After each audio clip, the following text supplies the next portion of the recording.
Olá, tudo bem? Seja muito bem-vinda, muito bem-vindo aqui ao canal. Hoje eu vou trazer para vocês aqui um resumo do resultado da Odontoprev, um resumo aqui do segundo trimestre de 2022. Então, antes da gente adentrar aqui no resultado, eu preciso basicamente te explicar de maneira simples aqui o modelo de negócio, né? Como uma seguradora ganha dinheiro, basicamente ela é pela quantidade de clientes que ela tem, pela mensalidade que ela cobra, né? Pela sinistralidade, que é a quantidade de vezes que esses usuários usam de fato o serviço, e também toda seguradora, né, a grande maioria aí, elas trabalham com caixa, né, elas não são empresas endividadas. Então, em um cenário aí de aumento de juros, elas pegam esse excedente de caixa e aplicam, né, investem.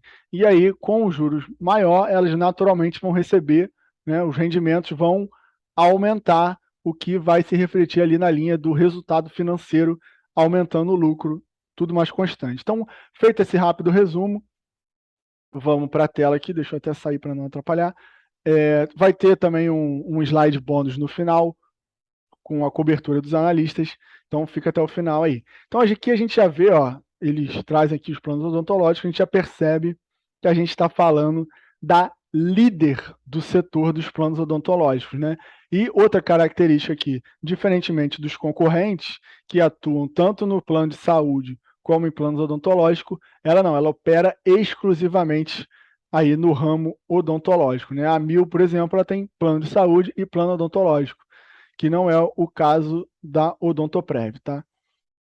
Então aqui ó, a gente chega nas adições líquidas, né, do número de clientes do segundo trimestre de 2022, que teve um resultado aí de 170 mil vidas, né, adicionadas no segundo TRI de 2022, chegando aí a mais de 8 milhões de beneficiários, sendo 431 mil novos nos últimos 12 meses e 937 mil novos, se considerar desde o início da pandemia, ali no segundo trimestre de 2020.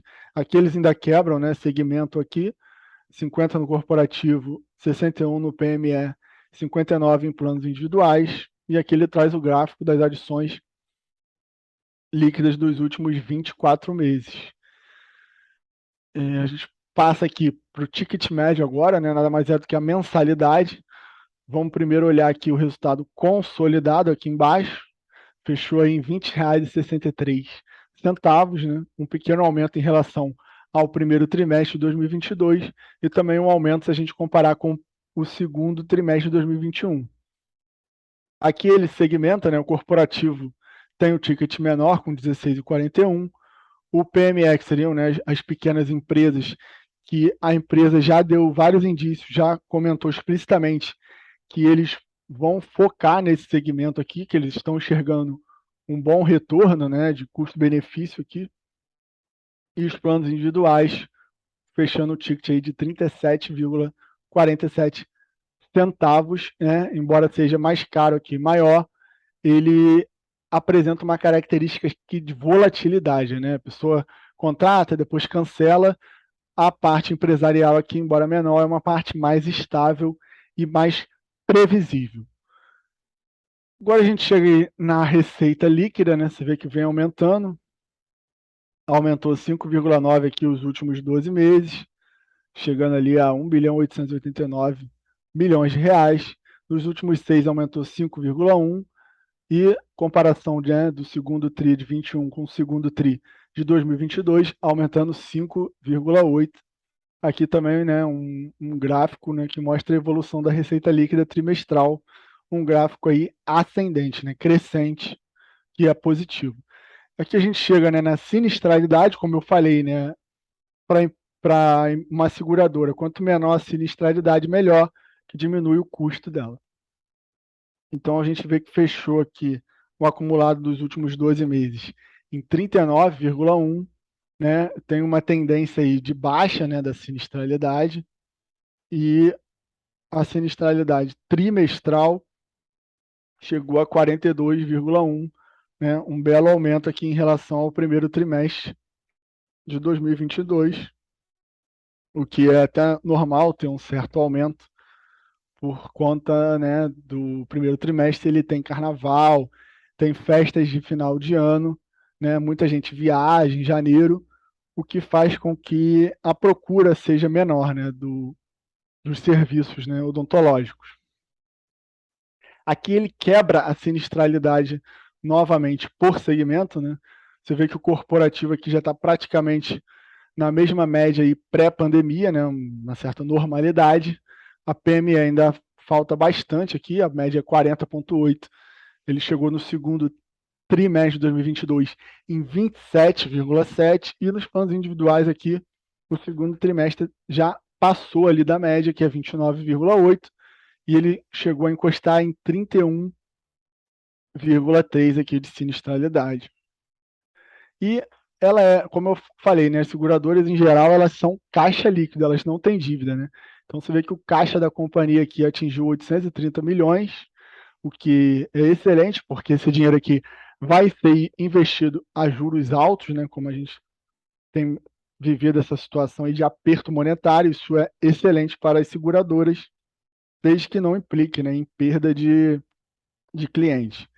E aqui embaixo o CAPEX, a empresa vem investindo bastante em tecnologia, né, como vocês podem ver essa barra azul aqui, ela representa os investimentos de tecnologia, que no futuro pode trazer maior eficiência para ela. Então aqui a gente chega no EBITDA ajustado, também com crescimento, né? Tanto nos últimos 12, como semestral, como a comparação TRI de 2021 com o segundo TRI de 2022, né? Aqui o percentual da receita operacional líquida, chegando a 31,5% aqui no acumulado dos últimos 12 meses. E a gente vê aqui ganhos de eficiência e menores custos expandem margem pós-pandemia. Então, a margem do EBITDA ajustado chegou a 31,5% aqui nos acumulados dos últimos 12 meses, a 32,5%, né, nos 6 meses contra os 6 meses de 2021, e 29,8% contra 30,1%, se a gente fizer a comparação aqui, segundo TRI de 2021 com o segundo TRI de 2022, tá? Essa barra preta significa sinistralidade, a barra azul são as despesas gerais, né, administrativas, que estão controladas. Esse número aqui é a quantidade de funcionários, você vê que eles têm diminuído, né? Fizeram inclusive aqui um PDD, que tem diminuído também, o que mostra que já estão chegando mais ou menos no final desse processo. E aqui a gente tem a evolução trimestral da receita financeira, como eu falei, né? Que juros subindo é interessante para as operadoras, porque elas pegam esse caixa e aplicam, né? Você vê ali a clara evolução aqui da receita financeira e, por outro lado, o lucro líquido, né?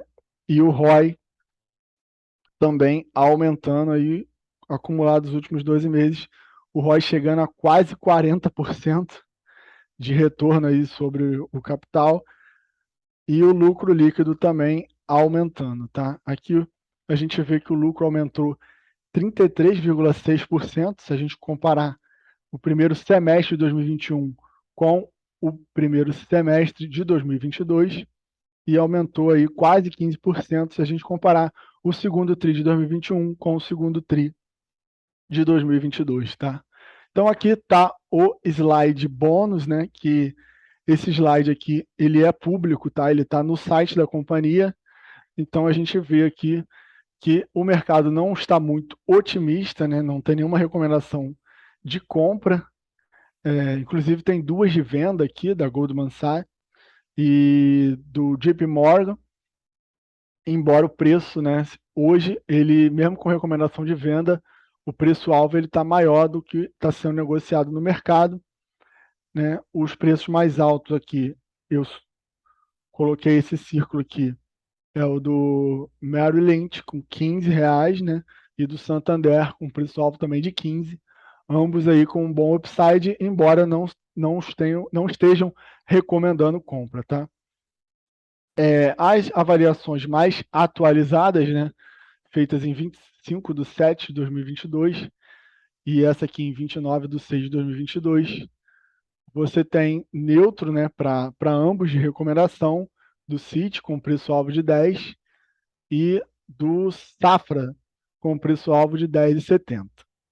Então era isso, pessoal. Eu quis dar aqui um breve resumo, né, do resultado. Evidente que tem mais coisa no resultado, você pode olhar no site lá e verificar se ficou alguma dúvida, mas basicamente era isso. A Odontoprev, uma seguradora aí do ramo odontológico, costuma pagar bons dividendos, se aproveita, né, dos juros altos, mas está aí a recomendação dos analistas de mercado. Por hoje era isso. Se você gostou do vídeo, deixa um like aí, compartilha e não deixe de se inscrever no canal. Por hoje é só, abraços.